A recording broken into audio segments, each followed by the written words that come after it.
புவியியலாளர் எரடாட்டோஸ்தீனஸ் சுமார் 2200 ஆண்டுகளுக்கு முன்னர் எகிப்தில் உள்ள அலெக்சாண்ட்ரியா நூலகத்தின் தலைவராக இருந்தபோது ஒரு எளிய அளவீட்டைக் கொண்டு பூமியின் சுற்றளவை அளவிட்டார். கோடைக்கால சங்கராந்தி நண்பகலில் சைனே நகரில் உள்ள ஆழமான கிணற்றில் சூரிய கதிர்கள் செங்குத்தாக 90 டிகிரி கோணத்தில் விழுந்து நிழல் ஏதும் தெரியாமல் நீரின் மீது வெளிச்சத்தை உருவாக்கும் என்ற தகவலை அவர் அறிந்தார். அதே நாளில் அலெக்சாண்ட்ரியா நகரில் எரடாட்டோஸ்தீனஸ் ஒரு செங்குத்து கோலை பயன்படுத்தி அதன் நிழலை அளவிட்டார்.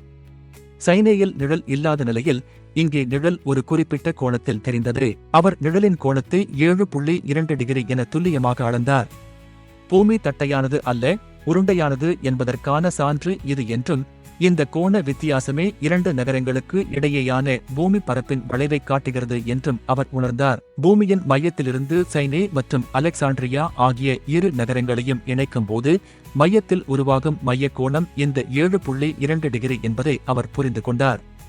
இது முழு வட்டமான 360 டிகிரியின் ஒரு பகுதியாகும். எரடாட்டோஸ்தீனஸ் ஒரு கணித சமன்பாட்டை உருவாக்கினார். நிழல் கோணம் 7.2 டிகிரி மற்றும் முழு வட்டம் 360 டிகிரி ஆகியவற்றின் விகிதம் ஆனது 2 நகரங்களுக்கு இடையேயான தொலைவுக்கும் பூமியின் முழு சுற்றளவுக்கும் இடையேயான விகிதத்துக்கு சமம் என்று கண்டறிந்தார். சைனே மற்றும் அலெக்சாண்ட்ரியாவுக்கு இடையேயான சுமார் 800 கிலோமீட்டர் தூரத்தை வைத்து அவர் அந்த சமன்பாட்டை பயன்படுத்திய போது பூமியின் சுற்றளவு தோராயமாக 40,000 கிலோமீட்டர்கள் என்று கணக்கிட்டார். தற்போதைய ஆய்வின்படி பூமியின் உண்மையான துருவச் சுற்றளவு 40,075 கிலோமீட்டர்கள் ஆகும்.